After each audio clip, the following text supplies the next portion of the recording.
I want to thank all of you out there for what you have done for our community. Your support in time, talent, and finance has been outstanding and invaluable. Last year in my report, I touched on 4 things. First was the Waveney proposal for the senior housing complex at the south end of the Great Lawn. The second was a governance review for the voting for vestry and perhaps other governance issues. The need, the case for and the need for the 3 clergy members we have, and also talked about the talent that we have in our community. So I'll look at what happened and we'll look forward.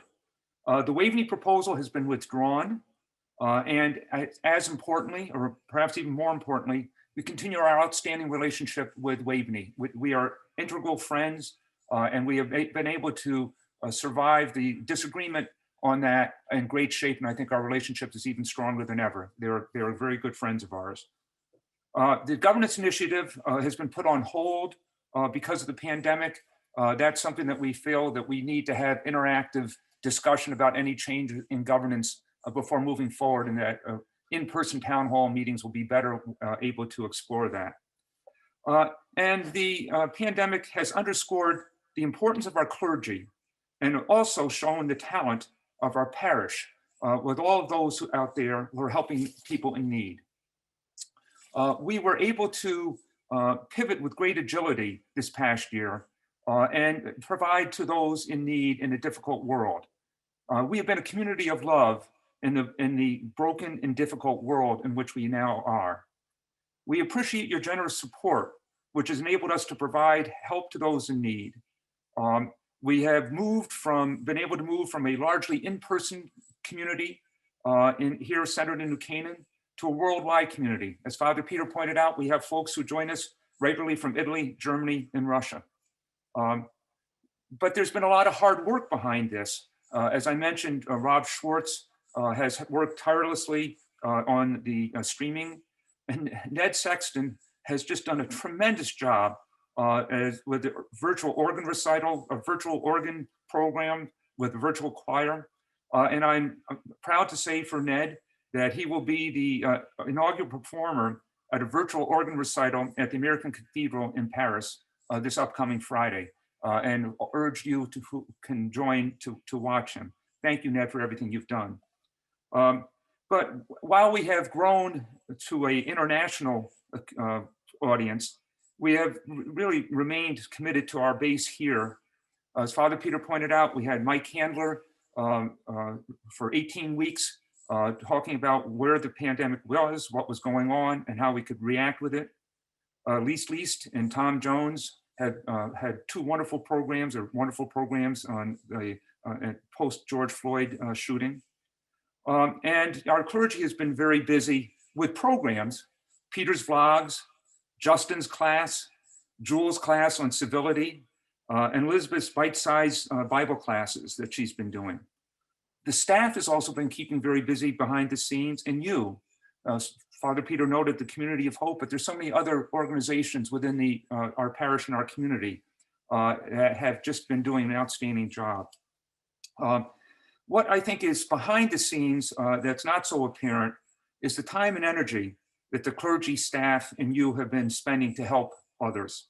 There have been countless touches by our clergy, staff, and parishioners to those out in the community in need.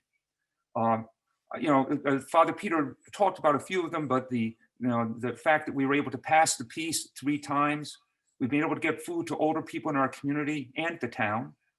The youth reaching out to the elders has just been tremendous and really has created a number of great relationships between those reaching out and those being reached out to, and just been wonderful. And there's so many more that things have been going on here, in which we greatly appreciate. Father Peter noted the stress that has been in the community as a result of the pandemic. That is true for our community, not only nationally, but here, our community at St. Mark's. But also there's been tremendous pressure for our clergy and staff during this time period. And we appreciate your support of them in all of this. And we appreciate your financial support to enable us to help those in need. As Father Peter pointed out, the Rector's Discretionary Fund was utilized extensively this past year. The past year, and I'm not talking about the calendar year, but since the last annual meeting, ended up in a very positive note. Some good news here, that this week the church was listed on the National Register of Historic Places as a result of years of effort. I want to thank you, Lee Cromwell, and it's a tremendous testimony to Richard Thomas, who was so integrally involved in getting that designation and who was buried yesterday. But just a great testimony to him, a testament to him. This upcoming year, as Father Peter mentioned in his sermon, we'll be addressing the issue of racial inequality. In that regard, I urge you to watch Father Peter's vlog on Jesse Betts, which will give you some insight into our history here at St. Mark's in these issues. And the Maranatha house churches will be addressing this issue as we go forward. We have had a regathering task force that has met on a weekly basis. And I want to give a shout out to Terry Russell here, who has been tremendous assistance to us as we have looked at our options and the possibilities of getting back together in church. And as you all know, we now have the service, the church doors open, I should say, for individuals to come in during the week. But we are continuing to monitor whether or not when we will be able to get back indoors. We will continue our outdoor services. Right now, we're looking at what we'll be able to do for Easter. I think preliminarily it is doubtful that we will be inside for Easter, but we will have an outdoor service for sure, much as we did on Christmas Eve. As Lauren pointed out, we do not have anything budgeted for Mayfair.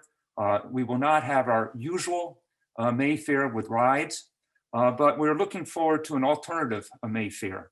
Mark Thorsheim and George Wright and others are already hard at work on this, coming up with different ideas as to how we can get back out there with a Mayfair 2021, the revamped Mayfair. As alluded to by Father Peter and Lauren in her remarks, we are preparing a capital and endowment campaign inspired by love to do God's will. We will be back to you shortly on this. We believe that this is the right time to do this. It will enable us to continue to provide what we do and to adapt and respond to the changes and challenges presented by the COVID. The other thing that I can promise you at some point, hopefully in 2021, is that when we're able to get back indoors, we're going to have not only the world's greatest coffee hour resume, but we're going to have the world's greatest happy hour to get everybody back together and celebrate our community and all we do together.